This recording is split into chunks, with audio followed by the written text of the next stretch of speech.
Shalom dan selamat pagi semua. Mari kita sama-sama berdiri, kita memuji Tuhan kita bersatu memuliakan dan meninggikan Allah kita yang hidup. Haleluya. Amen.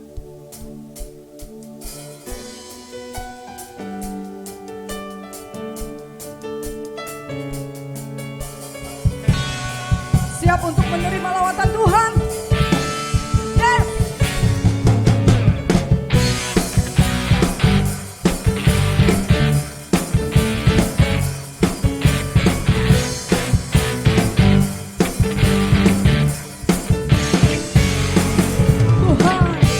Tuhan, Engkau hadir, kuasanya mengalir, melawat setiap hati kami. Roh-Mu membebaskan, Roh-Mu membangkitkan, kebesaran-Mu dinyatakan. Diselamatkan untuk menyembah, datanglah kerajaan-Mu di dunia. Di hadapan takhta-Mu, seluruh jiwa menyatu, nyanyikan pujian senada dengan surga. Kami datang bersatu, sembah puji nama-Mu, semesta bersuka bersama dengan surga. Hey! Sorak-sorai bagi Tuhan kita. Oh!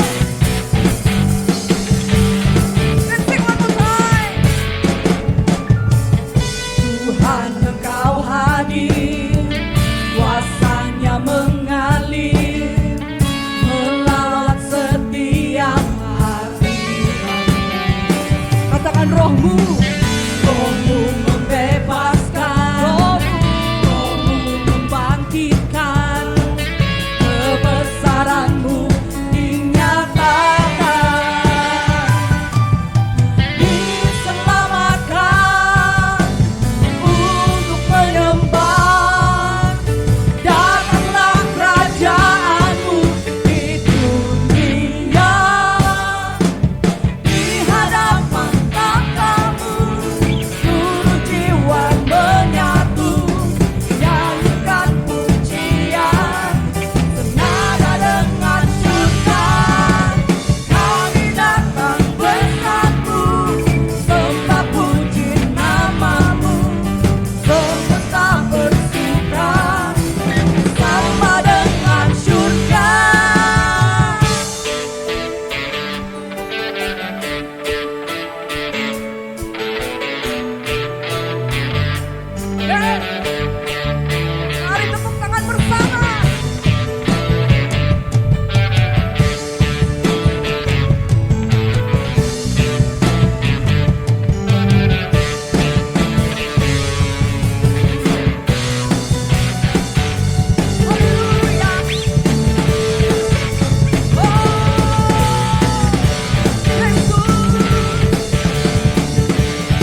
Engkau yang layak kami tinggikan. Hanya Engkau yang kami layak sembah.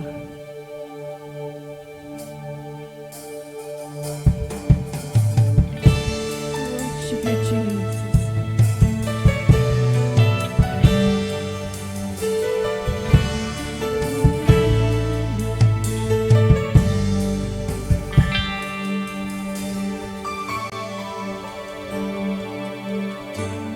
Ku bersyukur padamu Tuhan atas kasih-Mu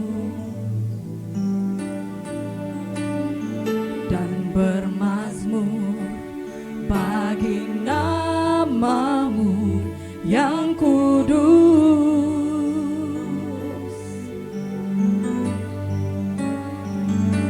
Sebab Engkau kebenaranku, padamu ku percaya. Betapa mulianya Tuhanku, ku rindu menyatakan. Sekali lagi kita nyanyikan. Ku bersyukur padamu Tuhan atas kasih-Mu dan bermazmur bagi nama-Mu yang kudus. Sebab Engkau kebenaran, sebab Engkau kebenaranku, padamu ku percaya. Betapa mulianya Tuhanku, ku rindu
disembah ya Tuhan.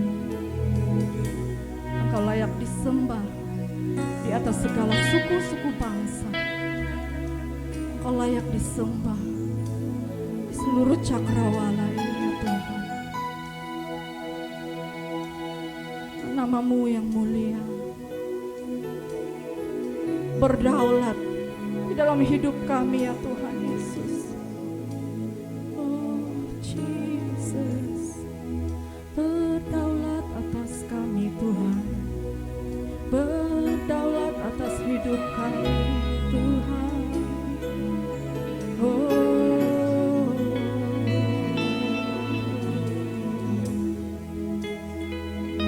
kami mau sujud di bawah kaki-Mu ya Tuhan pada pagi hari ini. Kami mau sujud di hadapan Engkau ya Tuhan, Raja kami. Karena Engkau sungguh ajaib, Engkau heran ya Tuhan. Ajaib seluruh perbuatan-Mu di dalam hidup kami ya Bapa. Jesus, Jesus, Jesus. Oh.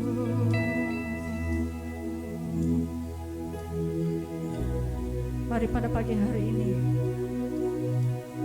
semua kita yang bersama-sama di dalam kebaktian ini, kita menaikkan sembah kita kepada Tuhan.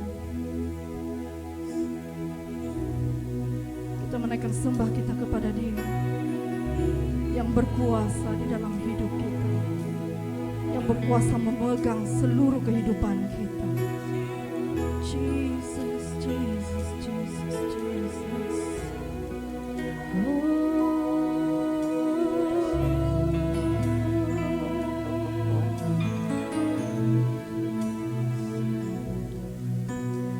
Layaklah segala bangsa sujud kepadamu.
segala bangsa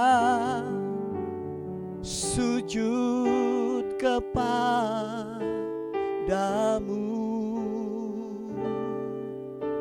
sebab Kau Allah yang kudus, layak disembah. Layaklah segala bangsa sujud kepadamu, sebab Kau Allah yang kudus, layak disembah.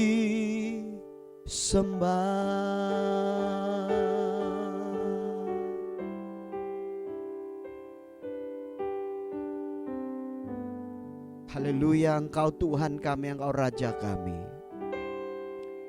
Tuhan Yesus, Tuhan dan penebus kami. Terima kasih Bapa. Firman berkata, semua lutut akan bertelut, semua lidah akan mengaku bahwa Engkau adalah Tuhan. Demikian kami dari Gereja His Sanctuary of Glory pada pagi ini. Kami menyembah Engkau. Semua lutut kami menyembah dan mulut kami mengagungkan Engkau, karena Engkau adalah Tuhan dan Engkau adalah Raja kami. Tuhan, terima kasih. Kalau kami boleh datang pada Engkau pada pagi ini, semua ini adalah karena kasih karunia-Mu bagi kami. Engkau telah memberikan belas kasih-Mu bagi kami, sehingga perkara-perkara yang lalu itu tidak lagi mempunyai kesan kepada kami. Dan waktu-waktu yang akan datang ini adalah waktu-waktu di mana ada kasih karunia-Mu bagi kami, sehingga kami mampu untuk berhadapan dan berjalan di dalam kemenangan Engkau sendiri. Terima kasih Bapa, Engkaulah Tuhan dan Engkaulah Raja kami yang kami muliakan di dalam nama Tuhan Yesus Kristus. Haleluya, haleluya. Amen. His Sanctuary of Glory. Haleluya. Shalom, shalom, shalom, shalom. Puji Tuhan, kita ada kesempatan demi kesempatan yang diberikan kepada kita untuk kita dapat datang beribadah kepada Tuhan. Juga kita bersyukur kepada Tuhan karena mulai pada hari ini kerajaan sekali lagi telah memberikan kelonggaran kepada kita semua supaya kita boleh beribadah secara fisikal. Namun kita sangat memahami keadaan-keadaan yang berlaku di persekitaran kita, sehingga kita akan terus mengadakan ibadah online seperti ini. Dan saya berharap di waktu-waktu yang akan datang, saudara boleh berkesempatan untuk mengikuti setiap ibadah di gereja kita secara fisikal, sama-sama dengan semua yang ada di sini pada pagi ini. Baik saudara, mari kita sempurnakan ibadah kita pada pagi ini dengan kita membawakan persembahan dan persepuluhan kita kepada Tuhan kita. Saya akan membaca bagian firman Tuhan yang saya baca dari Filipi pasal 4 ayat yang ke-17. Alkitab berkata seperti ini, tulisan Paulus kepada gereja atau jemaat di Filipi. Ayat yang ke-17 berkata, tetapi yang kuutamakan bukanlah pemberian itu, melainkan buahnya yang makin memperbesar keuntunganmu. Dalam konteks ini Paulus telah menerima pemberian daripada jemaat-jemaat Tuhan, dan dia telah menuliskan ucapan terima kasihnya kepada jemaat-jemaat Tuhan yang telah memberi kepada dia. Dan salah satu tulisannya di sini dia berkata seperti yang telah kita baca sebentar tadi. Nah saudara, benar sekali.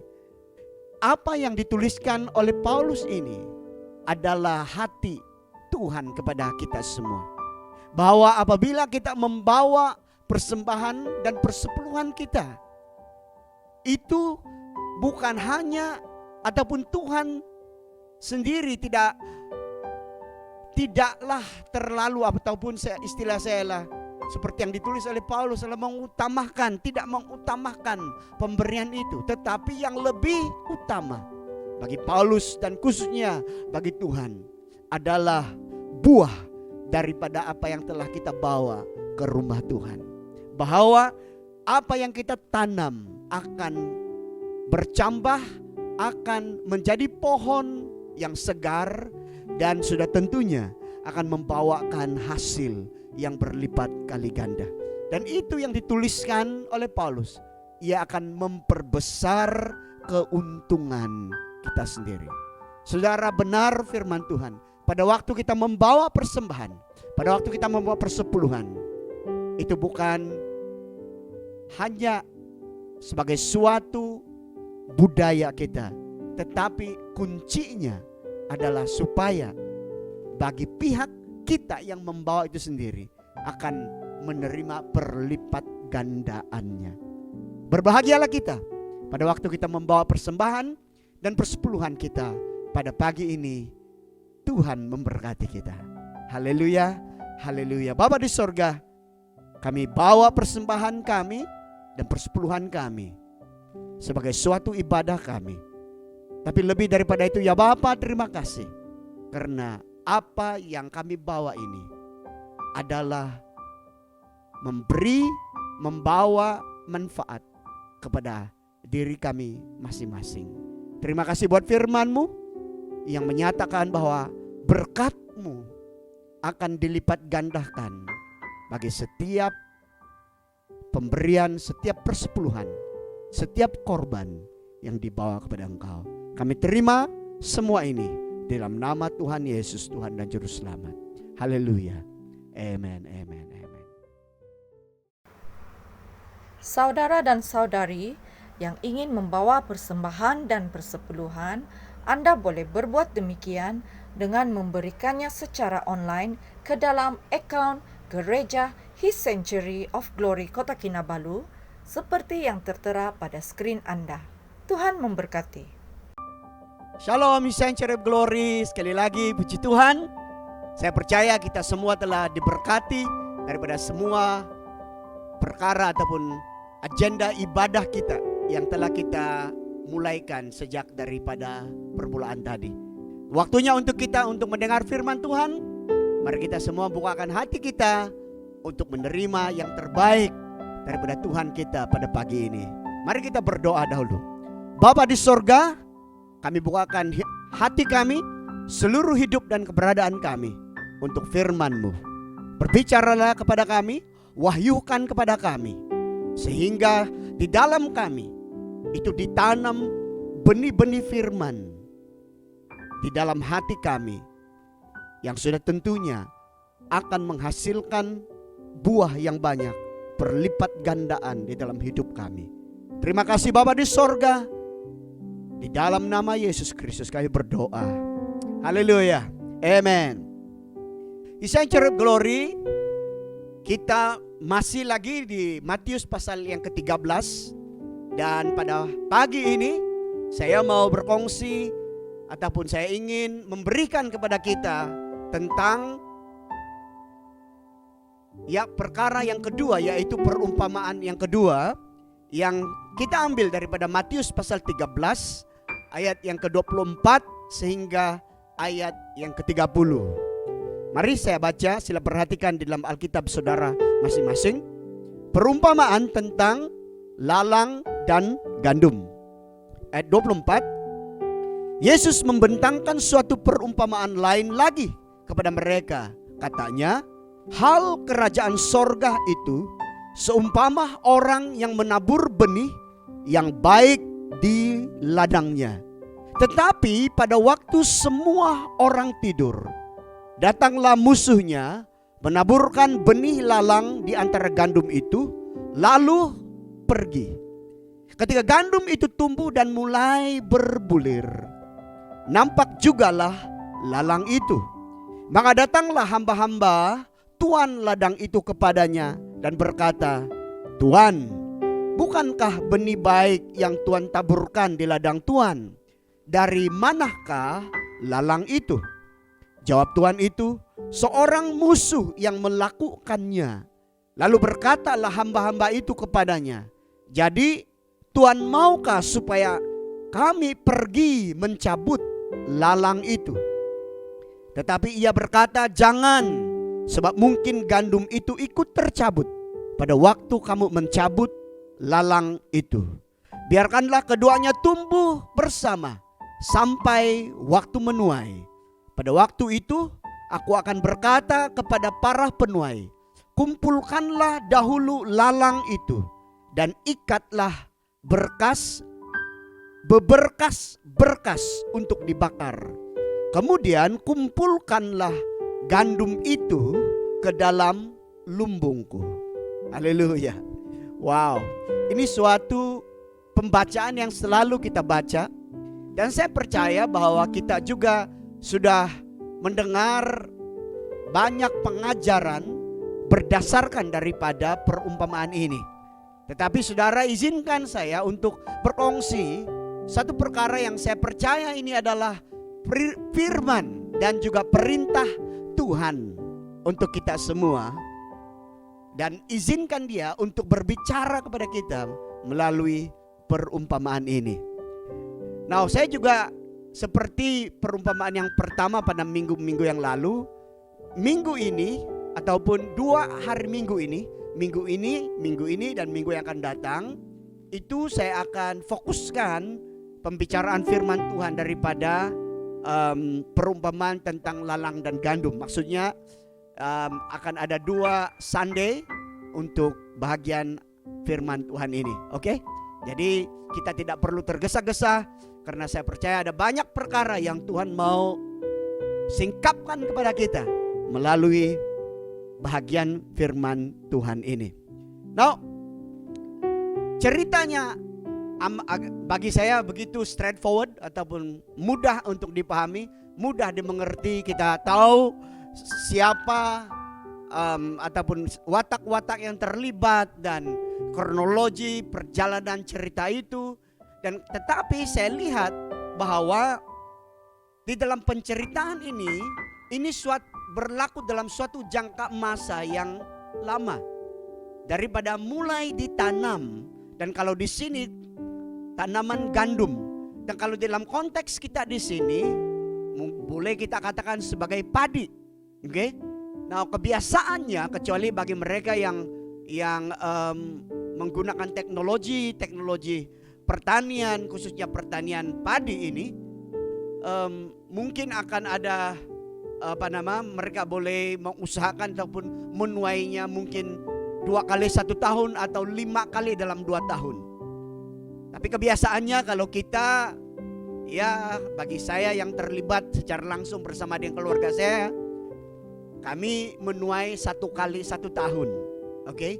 Tapi dalam apapun keadaannya, sama ada itu 1 kali menuai 1 tahun, ataupun 2 kali menuai 1 tahun, ataupun 5 kali menuai dalam 2 tahun, masih ada satu jangka masa yang diperlukan, bermula daripada dituai, maksud saya ditanam sehingga dituai. Jadi saya ingatkan kepada kita bahwa perumpamaan ini suatu justifikasi yang perlu ada dalam pemikiran kita adalah dia mengambil satu masa. Okay, it is not just an overnight things, but dia berlaku dalam suatu jangka sehingga boleh menuai hasil. Alright, baik. Okay, jangan lupa bahwa ayat 24 Yesus menyatakan perumpamaan ini, dan perumpamaan ini dia katakan bahwa ini adalah hal tentang kerajaan sorga. Nah, bila bercakap tentang kerajaan sorga, saya ingin ingatkan bahwa kerajaan Tuhan, kerajaan sorga itu sudah ada di bumi ini. Dan Tuhan adalah pemerintahnya, seperti yang telah saya khotbahkan pada hujung tahun lepas. Dan kita masih ada di dunia ini sekarang ini sebagai anak-anak Tuhan, sebagai hamba-hambanya. Dengan suatu tanggung jawab dan amanat, yaitu menjadi saksi Oke, membawa kemuliaan Tuhan. Jadi di dalam perkataan yang lain saya berkata bahwa perumpamaan ini adalah untuk kita pada waktu berada di dunia dan bukan pada waktu kita berada di sorga. Oke? Kerajaan sorga sudah ada di dunia sekarang ini, pada waktu sekarang ini. Wah, haleluya. Now, ayat yang ke-25 atau 24 berkata bahwa hal kerajaan sorga itu seumpama orang yang menaburkan benih yang baik di ladangnya. Ada dua hal. Pertama, benih yang baik. Oke, benih yang baik. Dan yang kedua, di ladangnya. Saya percaya bahwa orang ini adalah orang yang telah menyediakan tanahnya dengan sebaik-baiknya. Kita berkata tentang tanah yang subur. Oke, ingat khotbah saya pada minggu yang lalu. Jadi sekarang kita bercakap tentang tanah yang subur, yang telah digemburkan, yang telah bersedia untuk menerima benih yang baik dan berlipat gandaan hasilnya. Oke, so ini adalah konteks yang saya ingin supaya saudara boleh ingatkan dalam pemikiran kita, supaya kita dapat menerima apa yang kita sampaikan bersama-sama. Alright. Ayat yang ke-25, tetapi pada waktu semua orang tidur, datanglah musuhnya menaburkan benih lalang di antara gandum itu lalu pergi. Oke, di antara gandum itu lalu pergi. Jadi kronologi waktu dia adalah setelah benih gandum itu ditanam atau disemai. Dia tidak berlaku sebelum, dia berlaku setelah gandum atau dalam konteks kita padi ditanam. Pada waktu itu ada musuh, setelah semuanya selesai ada musuh yang yang telah menabur atau menanam lalang itu. Di dalam konteks kita sebagai petani, oke? Saya percaya kebanyakan kita mempunyai ide yang ataupun bukan saja sebagai satu ide, tapi kita ada pengertian pengetahuan tentang pertanian ini sendiri. Betapa sebenarnya begitu sangat menyedihkan, sangat menyusahkan sekali apabila kita dapati, pada di antara padi kita ada tanaman-tanaman yang lain. Karena tanaman yang selain daripada padi itu akan mengganggu, akan mengganggu tumbesaran padi kita, akan mengganggu productivity, sehingga apa yang kita inginkan daripada tanaman kita itu tidak menjadi kenyataan. Jadi kita ada, kalau itu berlaku, ada banyak kaidah dan cara kita untuk mau memastikan supaya tanaman itu menjadi lebih maksimum penghasilannya. Tapi mari kita lihat apa yang berlaku di dalam pembacaan ini, Dan kita coba lihat konteksnya supaya kita boleh melihatnya di dalam diri kita sendiri, kehidupan kita secara rohani dan juga secara fisikal. Nah, saudara-saudara yang kasih dalam nama Tuhan, maka tumbuhlah gandum dan lalang itu bersama-sama. Tumbuhlah. Apa yang amat penting bagi kita sekarang, yang saya ingin mulahkan ini adalah tentang kesadaran kita tentang hal yang berlaku di persekitaran kita. Dalam bahasa Inggris itu dipanggil awareness. Kita harus ada suatu kesadaran. Kita harus ada awareness. Apa yang sedang berlaku di persekitaran kita. Oke? Dan ini terutamanya sekali perkara-perkara yang ada kaitan dengan kehidupan kita, ada kaitan dengan usaha-usaha kita, ada kaitan dengan misi dan visi kita, ada kaitan dengan cita-cita kita, ada kaitan dengan perkara-perkara yang kita impikan, ada kaitan dengan perkara-perkara yang bersabit di dalam kehidupan kita setiap hari. Kita harus ada kesadaran apa yang sedang berlaku, apa yang sedang terjadi. Okay? Now, awareness is very important because otherwise, tanpa kesadaran tentang hal ini, keefektifan kita ataupun efektif atau tidak kita itu akan sangat bergantung kepada kepekaan kita terhadap apa yang berlaku di sekeliling kita. Sebagai contoh yang paling mudah, oke? Kalau seorang penoreh getah, kalau dia tidak sadar bahwa cuaca tidak baik pada pagi itu, pada waktu dia menoreh, oke? Tiba-tiba hujan pada waktu dia tengah sedang menoreh getah. Saya pasti dia akan sedih, kecewa karena apa? Karena penghasilannya pada hari itu tidak seperti yang dia inginkan. Karena apa? Karena hujan itu telah membuat penghasilannya berkurangan. Apa yang sedang saya katakan? Oleh karena si petani atau si penoreh tadi tidak aware tentang situasi ataupun tentang cuaca yang berlaku, maka akhirnya perkara sedemikian berlaku. Demikian juga itu yang saya katakan tadi, efektif atau tidak kita bergantung kepada kepekaan kita terhadap sekeliling kita. Karena itu mata kita, telinga kita, our senses, 5 deriah kita harus sentiasa peka terhadap apa yang sedang berlaku di persekitaran kita.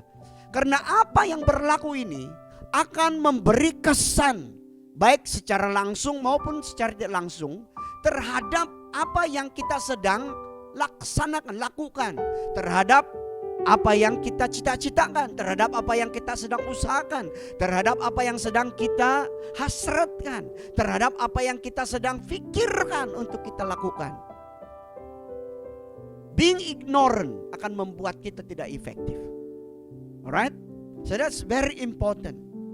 Saudara, Tuhan kita, Tuhan Yesus, okay, itu bekerja 24 jam. Okay? Dia mengerti, dia tahu segala-galanya tentang hidup kita. Namun, dalam perkara yang sama kita harus memahami bahwa gerakan Tuhan, cara kerja Tuhan itu ada musim dan ada masanya yang tertentu. Oke?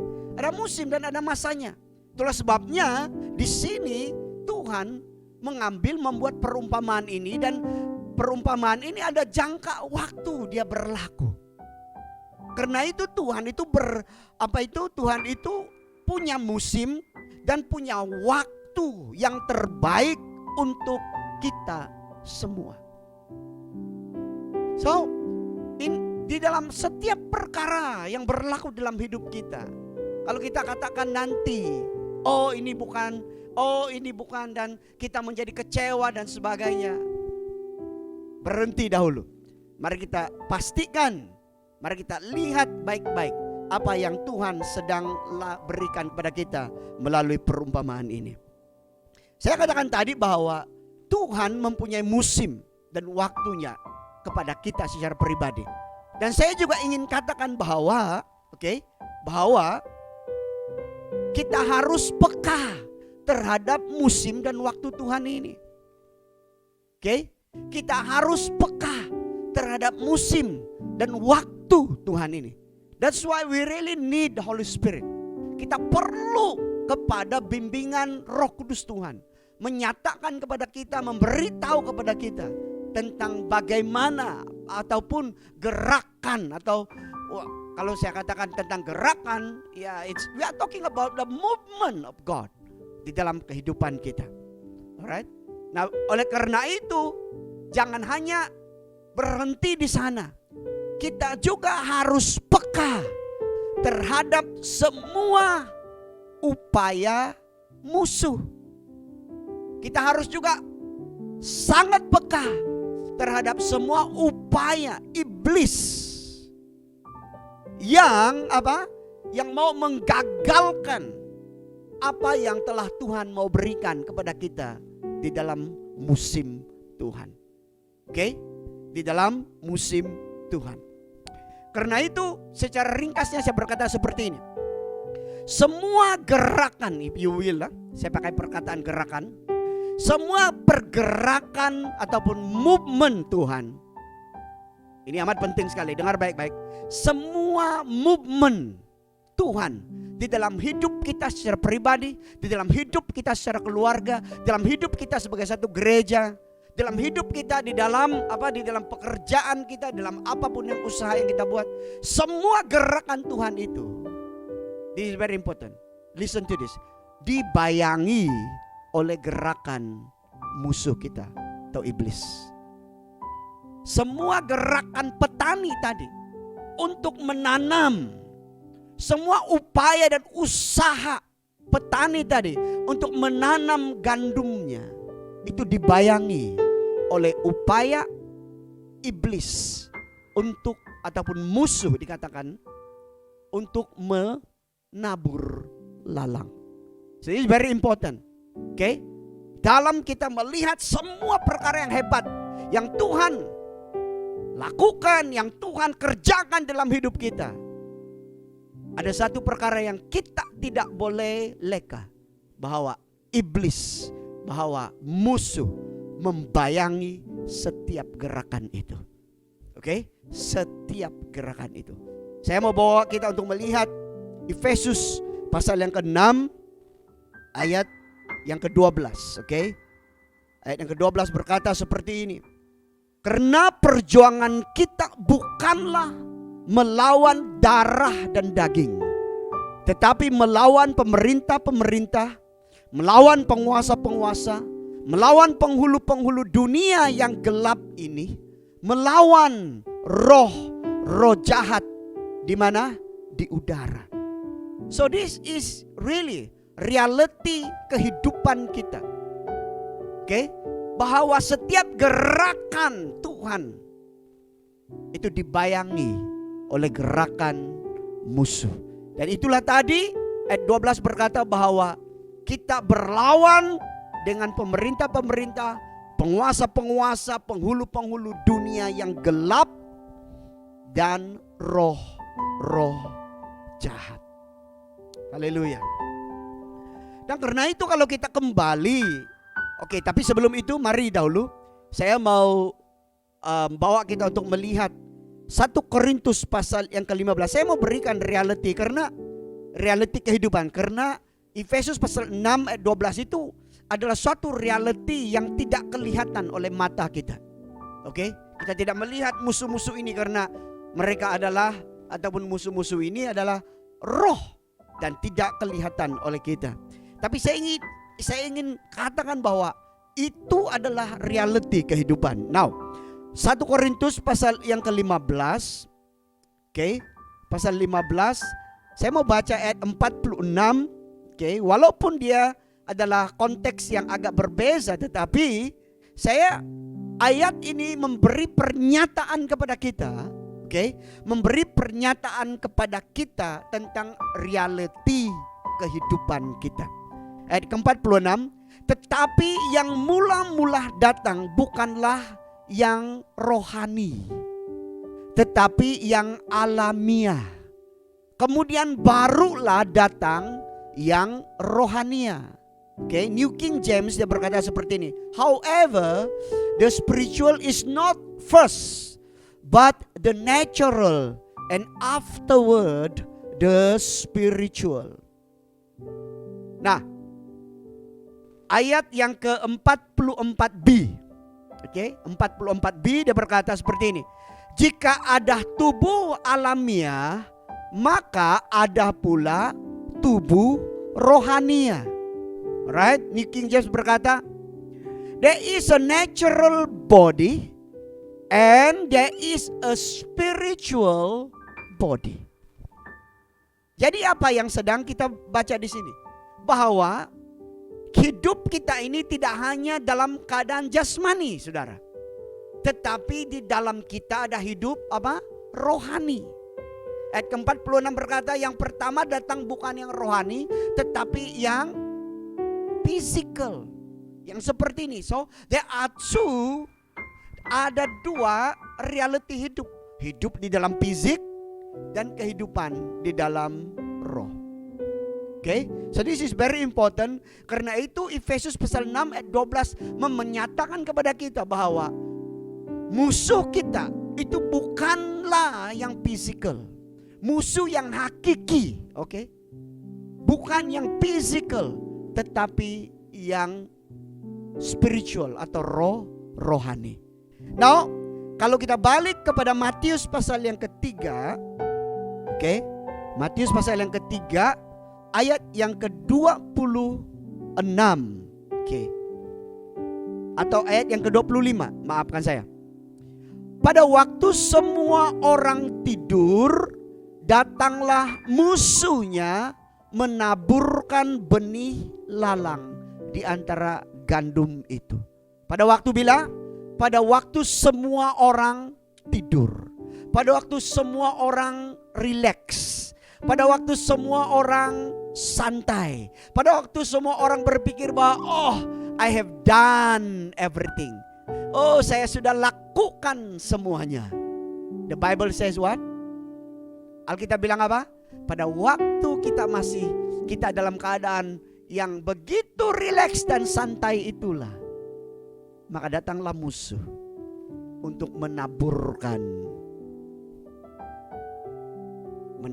apa? Menaburkan benih-benih lalang. Nah itu mari kita ini harus berhati-hati. Di dalam itulah tadi perkataan awareness itu, okay? Ataupun sikap apa? Sikap kesadaran terhadap persekitaran kita. Karena ketika banyak keadaan, okay? Ketika banyak keadaan, musuh masuk pada waktu kita sedang santai dan rileks. Saya membaca artikel tentang kapal terbang. Oke, kapal terbang selagi dia bergerak ke hadapan, oke, dia harus bergerak ke hadapan karena pada waktu dia berhenti, pada waktu itulah kapal terbang itu akan turun dan jatuh. Oke, so kapal terbang itu tidak ada istilahnya berhenti di atas. Istilahnya dia harus bergerak walaupun kita tidak tahu berapa had laju dia. Karena kita dengar juga, ada perkataan itu, tapi secara praktikal dan secara teorinya kapal terbang tidak boleh berhenti di atas karena the moment dia berhenti dia akan jatuh. So kita tidak boleh relax. Kita tidak boleh diam dan santai berpikir bahwa semuanya sudah selesai. Hari ini saya sudah baca 5 pasal Alkitab. Hari ini saya sudah berdoa 2 jam. Dan setelah itu kita berpikir, I'm secure now. No, the Bible says during that time the enemy come dan attack kita semua. 1 Petrus pasal 5 ayat yang ke-8. Okay? 1 Petrus pasal 5 ayat yang ke-8, dan ini saya mau baca reality tentang iblis itu sendiri. Alkitab berkata, sedarlah dan berjaga-jagalah. Lawanmu si iblis berjalan keliling sama seperti singa yang mengaum-ngaum dan mencari orang yang dapat ditelannya. Oke, perkataan seperti singa. Nah, Yesus itu namanya adalah singa dari Yahuda. Dan iblis itu berpura-pura Itulah dikatakan seperti ini. Dia berjalan keliling sama seperti singa. Oke? So I tell you what, inilah gerakan iblis tadi. Oke? Kita belajar tadi lebih awal tadi bahwa setiap gerakan yang Tuhan berikan, yang berlaku dalam hidup kita, a divine movement of God, semuanya dibayangi oleh gerakan iblis itu. Jadi tidak ada masa untuk kita berkata, I am done, I am now can relax. No. Sekali lagi saya ulangi, the moment kapal terbang berhenti di atas, that is the moment kapal terbang itu akan jatuh. Alright.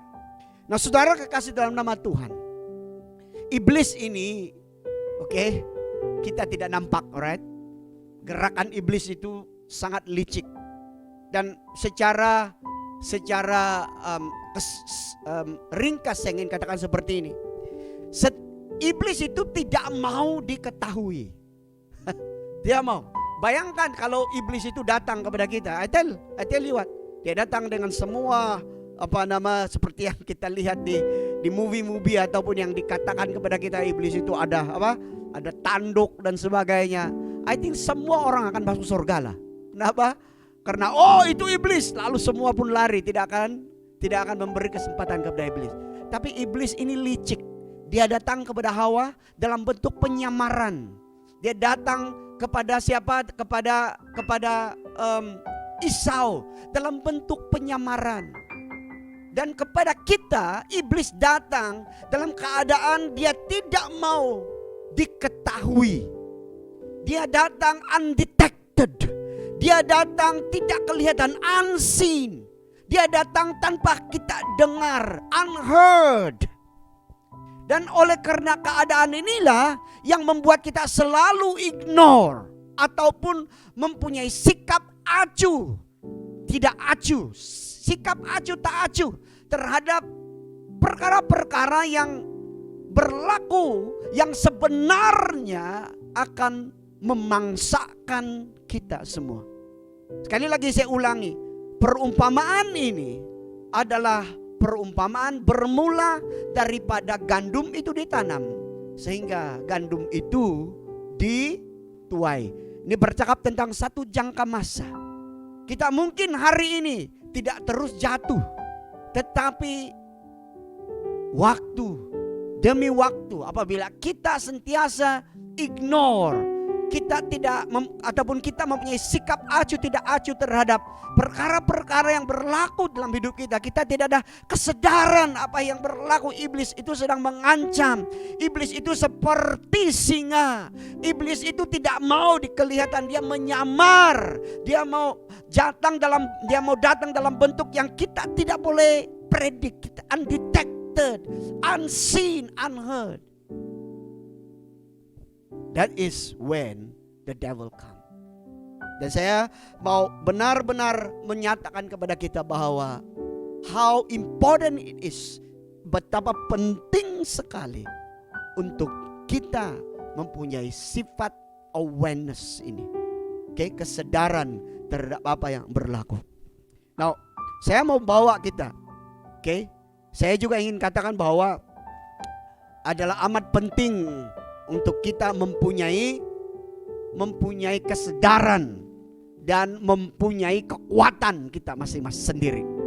Hosea pasal 4 ayat yang ke-6, oke? Hosea 4 ayat yang ke-6, umatku binasa karena tidak mengenal Allah. Karena engkaulah yang menolak pengenalan itu. Maka aku menolak engkau menjadi imamku. Dan karena engkau melupakan pengajaran Allahmu, maka aku juga akan melupakan anak-anakmu. Now, dalam bahasa Inggris, ini very important. New King James berkata, my people are destroyed for lack of knowledge. Because you have rejected knowledge, I will also reject you from being priest for me. Because you have forgotten the law of your God, I also will forget your children. Apa ini? ignorance, saudara. Apa yang berlaku di sini? Umatku binasa karena tidak ada pengetahuan. Oke. Sebenarnya 5 senses kita pun boleh memberitahu kita apa yang sedang berlaku di persekitaran kita. Dan berapa banyak orang yang tidak mengindahkan hal ini. Pengetahuan di persekitaran kita yang kita terima di sekolah, yang kita terima di mana-mana, yang baik, banyak kali kita abaikan. Oke? Berapa banyak kita tahu bahwa kamu yang belajar, your students, berapa banyak kamu tahu bahwa you must study as hard as you can. Tapi berapa banyak kali kita ignore kepada kesadaran itu, sehingga kita banyak kali membazirkan masa, membazirkan waktu untuk kita belajar. In the end of the day, siapa yang kerugian? Kita sendiri. So di dalam ayat ini, Hosea pasal 4 ayat 6 ini mengajarkan kepada kita bahwa we must increase our knowledge. We must increase. Kita perlu tingkatkan pengertian dan pengetahuan kita. Karena dengan kita, dengan kita ada knowledge kita increase, kepekaan kita terhadap persekitaran kita akan menjadi lebih tinggi. So I want to emphasize that, alright? It's very important bagi kita sendiri. Kita ada tanggung jawab yang amat penting, sekali. Kembali kepada Matius 13 ayat yang ke-25. Ayat yang ke-25 berkata, pada waktu semua orang tidur, datanglah musuh menaburkan benih lalang itu.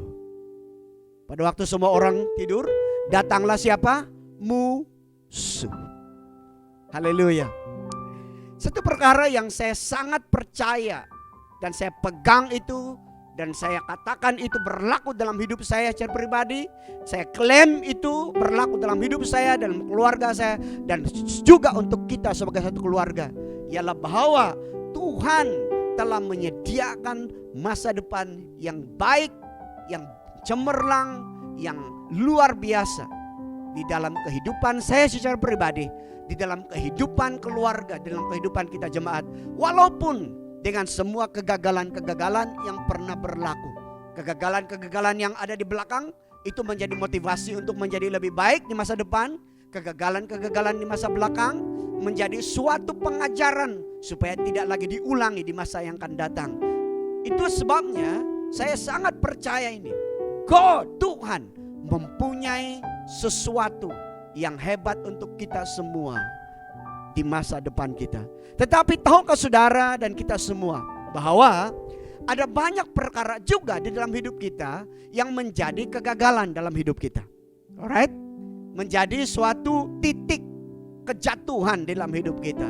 Jadi satu momen yang mengecewakan, yang begitu membuat kesakitan dalam hidup kita. Saudara yang kasih dalam Tuhan, saya ingin katakan bahwa kalau kita melihat ayat yang ke-25 tadi, saya ingin katakan seperti ini. I want to tell this, His angel of glory, listen to me.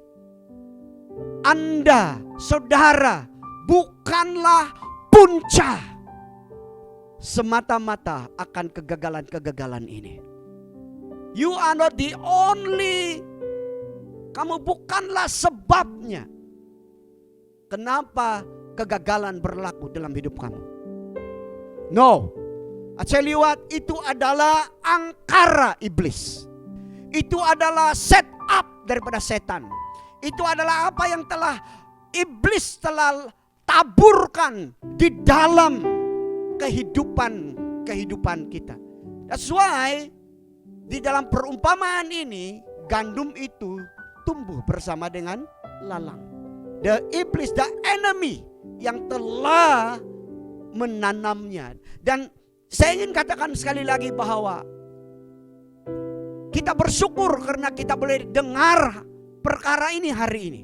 Karena dengan itu kita mengetahui bahwa kegagalan yang telah kita alami bukan semata-mata karena kelemahan dan kesalahan saudara sendiri. Itu adalah set up daripada iblis, itu adalah pekerjaan iblis. Dan hari ini kalau kau mendengar ini, kita dengar ini, sekarang kita telah dibebaskan daripada semua itu. Dan kita boleh melawan dan kita mengalahkan iblis itu. Karena iblis itu sudah dikalahkan. Jadi saya ingin katakan di sini bahwa jangan lagi terikat dengan kegagalan masa lalu. Jangan lagi menjadi pahit oleh karena perkara-perkara yang kita tidak capai di masa-masa yang sudah. Tetapi kita mulai menyadari bahwa bahwa itu adalah perkara iblislah yang telah melakukan semua itu, sehingga kegagalan berlaku di dalam kehidupan kita. Dan saya ingin katakan, kita sudah dibenangkan, kita sudah dibebaskan oleh Tuhan. Iblis mau supaya kita menyalahkan perkara-perkara yang lain. Berapa banyak di antara kita menyalahkan, kenapa saya hari ini karena keadaan-keadaan ini. Kalau bukan karena itu saya ini, kalau bukan karena si Anu, mulai menyalahkan orang lain, mulai menyalahkan keluarga karena tidak dapat memberikan tidak dapat memberi perbelanjaan untuk pergi sekolah, dan sehingga terpaksa dan sebagainya, circumstances all around. Kita mulai berkata kalau bukan. Saudara, itu adalah tipu daya iblis. We were designed for success. We were designed for prosperity. We were designed for the glory of God. Karena itu semua yang telah iblis buat itu, sekarang kita ada kekuatan untuk berkata, I will move forward, I will do even better now. Saya akan lakukan yang lebih baik sekali lagi. Ingat Hosea pasal 4 ayat 6. Knowledge saya akan tambah, dan saya akan dapat memacu kehidupan saya dengan kekuatan dan kemenangan yang telah Tuhan berikan. Jangan sama sekali menjadi seorang yang menjadi istilahnya adalah victim mentality. Kita sentiasa mencari pihak ketiga untuk dipersalahkan oleh karena perkara-perkara yang berlaku di dalam hidup kita. No, jangan hidup sebagai victim mentality. Kita harus ada victorious mentality. Oke? Berapa banyak perkara-perkara yang mungkin dilihat sebagai kegagalan oleh seorang atlet, itu yang telah dia perjuangkan sehingga pada suatu saat dia menang. Dia menang. Karena apa? Karena dia ada victorious mentality, not a victim mentality. Say enjoy glory. You want to progress in your life. Thank God. Tuhan terima kasih. Kalau kita lihat di sini, yang akan saya sambung pada minggu akan datang. Kalau kita lihat di sini, pekerja-pekerjanya berkata, bagus kita pergi, minta izin supaya boleh cabut lalang-lalang itu. Tetapi Alkitab berkata, ataupun tuannya berkata, tak payah, it's okay. Karena ada satu waktu, ada satu masa di mana lalang dan gandum akan diasingkan. His sanctuary glory, this is very important. Jangan hidup di dalam mentality yang berkata I am a victim. Saya menjadi mangsa karena keluarga tidak berada, mangsa karena kampung jauh, mangsa karena apa lagi? Karena itu dan ini. And then kita berkata saya beginilah ini karena saya sudah begini. No, you are designed for success. You are designed for the glory of God. I tell you what, iblislah dalang yang sebenar. Dan saya ingin mengakhiri firman Tuhan pada pagi ini membaca beberapa ayat Alkitab. Dan saya ingin supaya kita mulai katakan, teguhkan firman ini di dalam hati kita masing-masing. Kuatkan ini, ambil firman ini, makan, kunyah dia, jadikan dia menjadi kekuatan tubuh kita. Alright? Kita sudah baca Efesus pasal 6 ayat 12 tadi. Iblis adalah musuh kita. Alright? Penguasa-penguasa segala-gala itu adalah musuh kita. 1 Petrus pasal 5 ayat 8 juga kita sudah baca. Oke? Iblis itu seperti singa. Oke? Tapi di sini mari kita baca sekali lagi. 1 Petrus pasal 5 ayat 8. Haleluya. Saya harap saudara mengerti apa yang ada dalam hati kita, apa yang kita sedang berikan kepada kita semua, supaya kita boleh bergerak dengan lebih maju, lebih memacu di hadapan Tuhan. Oke? Ayat 8, 1 Petrus pasal 5 ayat 8 dan 9. Sedar dan berjaga-jagalah, lawanmu si iblis berjalan keliling sama seperti singa yang mengaum-ngaum dan mencari orang yang dapat ditelannya. Ayat 9 berkata apa? Lawanlah dia dengan iman yang teguh, sebab kamu tahu bahwa semua saudaramu di seluruh dunia menanggung penderitaan yang sama. Lawanlah iblis dengan iman yang teguh. Haleluya. Yakobus pasal yang keempat. Oke. Yakobus pasal 4 ayat yang ke-7 berkata seperti ini. Karena itu apa? Tunduklah kepada Allah, dan sekali lagi, lawanlah iblis, maka ia lari daripadamu. Di sini dia berkata, lawan iblis. Lawan dahulu baru iblis lari. Banyak kita lari dulu. Lari dulu. Ya, kita berpikir tidak mau berhadapan dengan itu. No. Bible says you must come face to face with the devil, and the devil will flee from you. Haleluya. Haleluya. Efesus pasal keempat ayat yang ke-27. Efesus pasal 4 ayat 27 berkata seperti ini. Dan janganlah beri kesempatan kepada iblis. Jangan beri kesempatan kepada iblis. Do not to relax.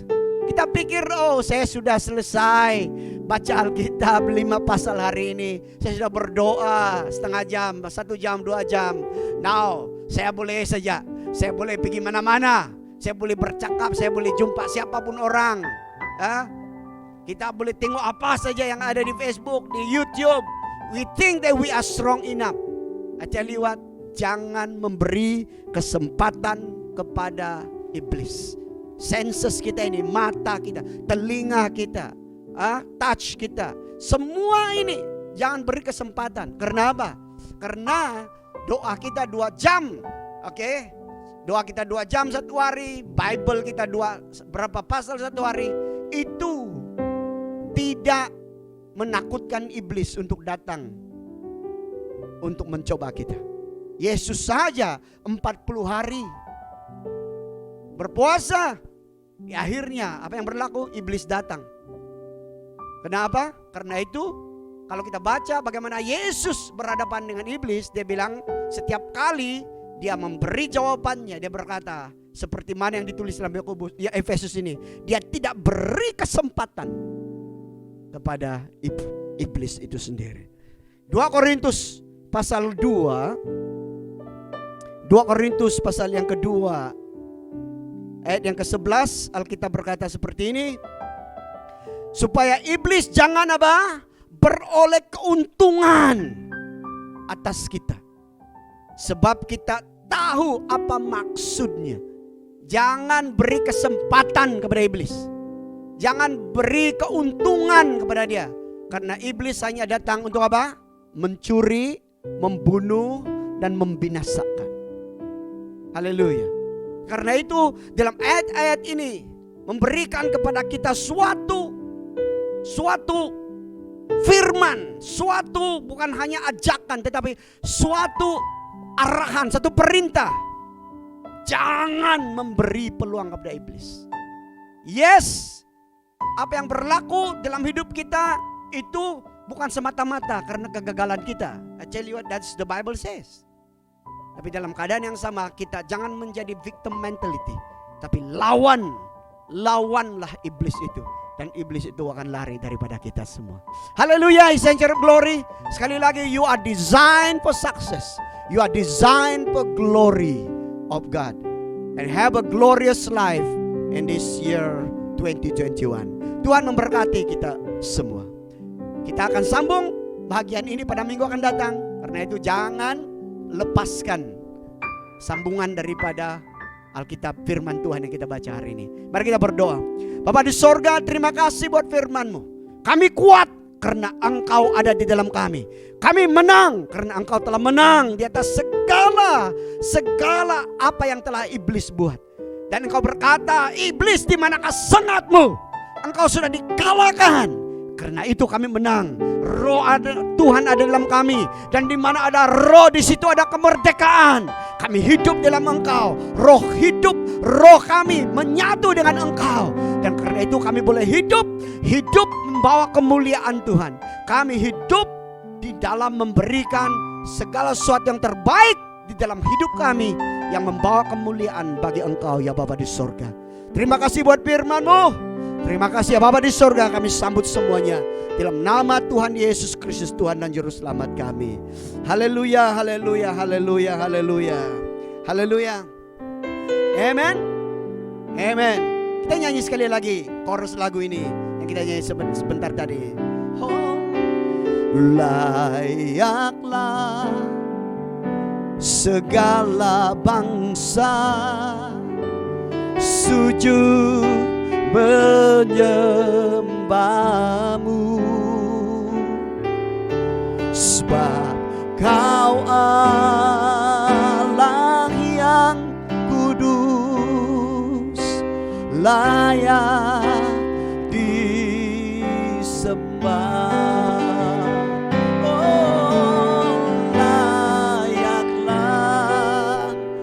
Segala bangsa sujud kepadamu,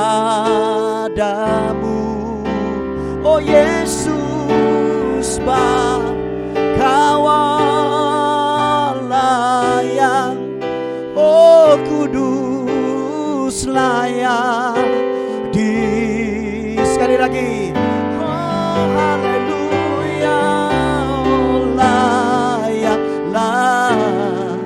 segala bangsa sujud kepadamu,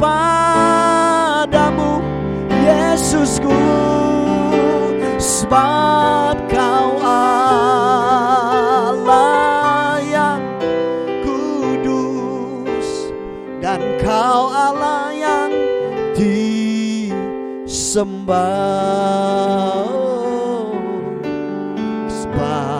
Kau Allah yang kudus, layak disembah.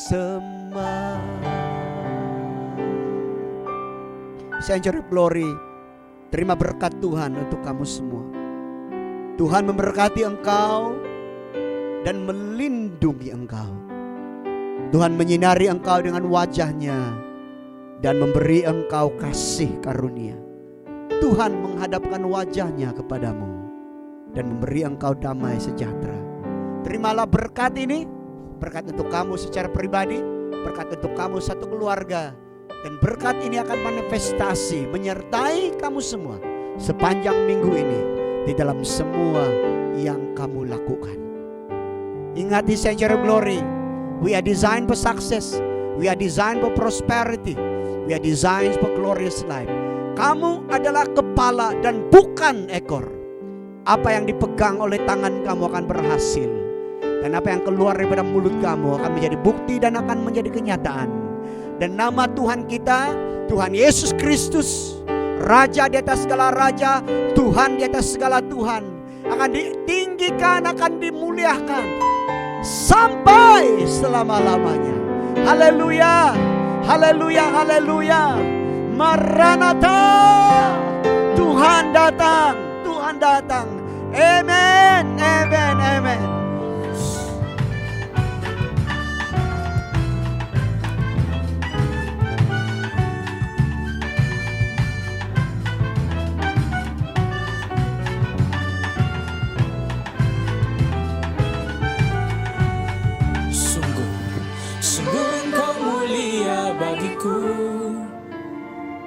Semua yang memandangmu terkagum oleh perbuatanmu. Sungguh engkau mulia bagiku. Semua yang memandangmu terkagum oleh perbuatanmu.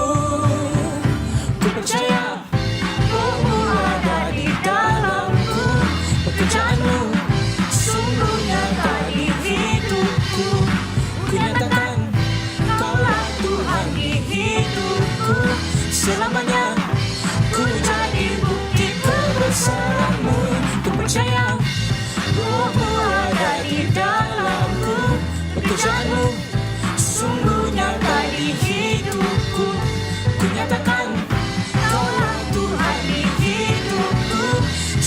semuanya. Ku jadi bukti kebesaran